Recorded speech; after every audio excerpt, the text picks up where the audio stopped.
Hello everyone, and welcome to my first movie analysis video on my channel. As today's analysis, as you've probably guessed from the title of the video, will answer the question, is there a lack of emotion in Christopher Nolan's movies? Before I start this analysis on Christopher Nolan, I just want to say that Nolan is without a doubt one of the best directors working today. From his preference of shooting action on location and on set, as opposed to using an abundance of green screen, to his complex and multi-layered storytelling, Nolan continuously pushes what's possible on the big screen, and is one of the few directors that I genuinely get excited about every time a new movie of his releases in the cinema. This video is intended to merely explore my views on one particular aspect of Christopher Nolan's movies, and therefore the analysis is subjective, with the hope of inciting a positive conversation between myself and movie fans alike. I'll also be delving into spoiler territory for several Nolan movies, so that's your warning. If you're a fan of movie reviews and analysis videos such as this, then feel free to hit the like and subscribe buttons, and be sure to hit the notification bell to keep up to date with the latest content.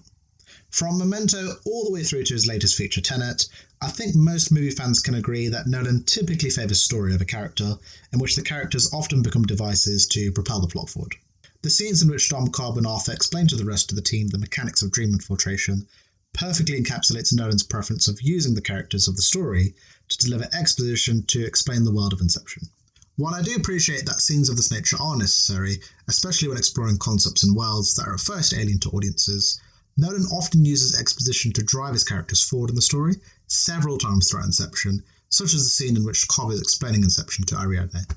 During the emotional moments of Inception, Nolan tends to favour montages showing Cobb and Mar's relationship, as opposed to fully fleshed out scenes that explore the relationship in more depth. Though I totally understand why Mar becomes disillusioned with the real world and with a relationship with Cobb, since both of them spend several decades in a dream state, I just feel Mar's journey to getting at this point in her life, it feels more like a newsreel than a series of scenes, as Nolan opts for narration from Cobb to Ariadne to explain to the audience Mar's state of mind.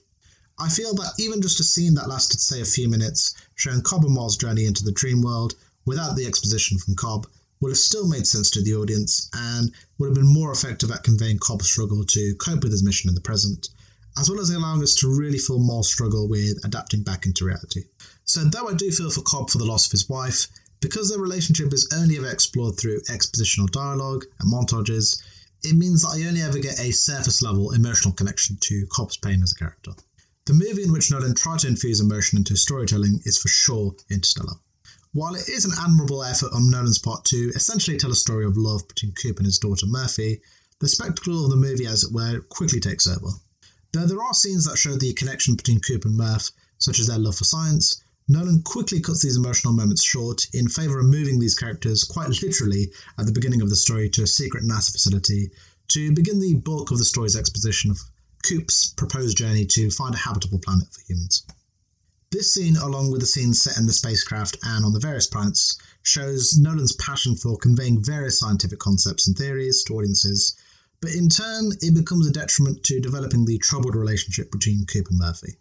I understand why Coop hates her dad for leaving her in favour of going into space, but considering her passion for science as well, in a way it's almost a contradiction to her character, as despite her young age, she's fully aware of Earth's bleak predicament regarding dust storms and crop lights, and it meant that I was surprised to say the least at her lack of compassion towards her father in his mission to essentially save mankind.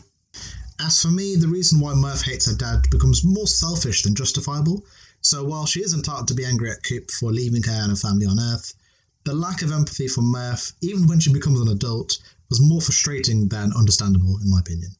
While I'm no expert on everything about filmmaking and directing, the suggestion that came to mind to overcome this emotional flaw in Interstellar would be if Nolan gave Coop a genuine flaw as a father in the first place, for Murph to hate him prior to him leaving for space.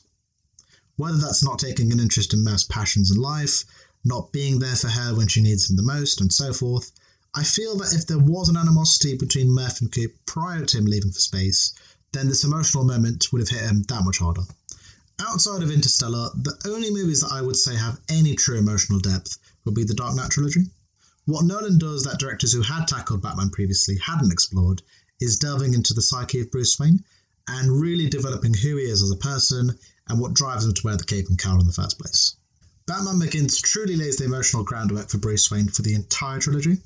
It's not until the halfway mark of the movie that we get to see Bruce get into the cape and cowl as Nolan spends his time fleshing out his motivations for why he wants to get rid of Gotham of the crime that plagues the city.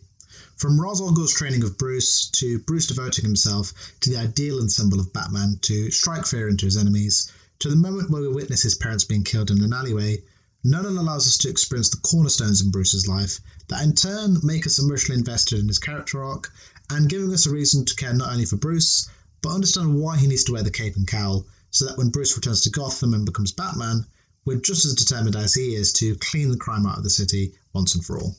Nolan also infused his own sensibilities into the emotional arc of Bruce Wayne's story, the main one being the creation of Rachel Dawes, who is conceived as someone who grew up with Bruce, as well as being a love interest in his life.